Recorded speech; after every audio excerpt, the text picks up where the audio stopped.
Municipal કોર્પોરેશને અમદાવાદના દક્ષિણ ઝોનમાં રોબોટિક મશીન હોલ ક્લિનિંગ તાલીમ માટે નવી પહેલ શરૂ કરી. અમદાવાદ મ્યુનિસિપલ કોર્પોરેશને અમદાવાદના દક્ષિણ ઝોનમાં રોબોટિક મશીન હોલ ક્લિનિંગ માટેની તાલીમ પર આધારિત નવી પહેલ શરૂ કરી છે.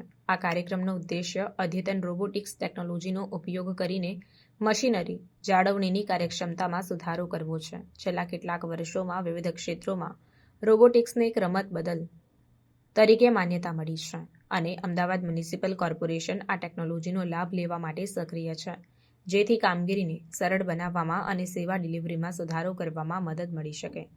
આ તાલીમ કાર્યક્રમમાં ભાગ લેનારાઓને રોબોટિક મશીનોને અસરકારક રીતે ચલાવવા માટે જરૂરી કુશળતાઓ પ્રદાન કરવામાં આવશે, જે માત્ર સમય બચાવશે નહીં પરંતુ જાળવણીના કાર્યો દરમિયાન સલામતીમાં પણ વધારો કરશે. આ પહેલ શહેરી સેવાઓમાં આધુનિકતાની વધતી જરૂરિયાતને ધ્યાનમાં રાખે છે, જે ખાતરી કરે છે જે કર્મચારી કટિંગ એજ ટેકનોલોજી સાથે વ્યવહાર કરવા માટે સારી રીતે તૈયાર છે.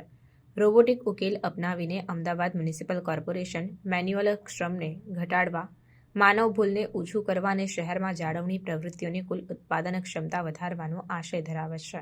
આ અગાઉનું વિચારો અમદાવાદ મ્યુનિસિપલ કોર્પોરેશનની ટેકનોલોજીકલ વિકાસ અને શહેરી ઢાંચાના સંચાલનને સુધારવા માટેની પ્રતિબદ્ધતાને દર્શાવે છે.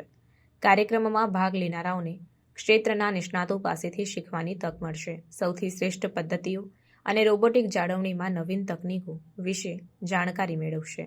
કુલ મળીને આ પહેલ અમદાવાદની મ્યુનિસિપલ સેવાઓમાં આધુનિકતાનું મહત્વપૂર્ણ પગલું છે અને અન્ય શહેરોને અનુસરણ કરવા માટે એક માનક સ્થાપિત કરે છે.